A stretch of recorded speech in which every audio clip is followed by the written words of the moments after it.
ဒီမှာကတော့သူစီးခဲ့တဲ့ဟာလေကလေးလေးပါတယ်ဒီမှာတိုးသေးတကယ်ကြောက်နော်အဲ့ဒါကြားသွားရင်ငါတို့သေပြီအဲ့ဒါကံကောင်းလို့အခုတလို့တော့သူတို့ပြောသေးတယ်တွန်းလို့အချိန်အများကြီးပြောရတာအချိန်ချောဦးလေးလို့ဘေးချိန်ပြပြရောက်ရင်ရပြီလို့ပြောရလေငါတို့ဆဲတယ်အဲ့ဒါလေ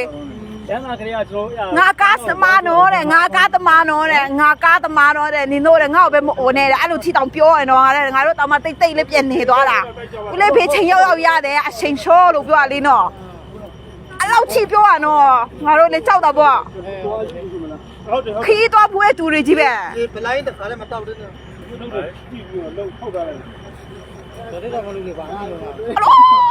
တေးပြီးထင်းနေရအဲ့ပြုတ်ကြတာလေတော့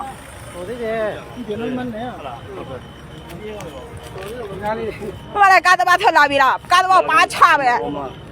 ဘာမှမဖြစ်ဘူးကားရတော့တောင်းလို့ဘာဖြစ်တရားဆွဲပဲအဲ့လိုမျိုးလို့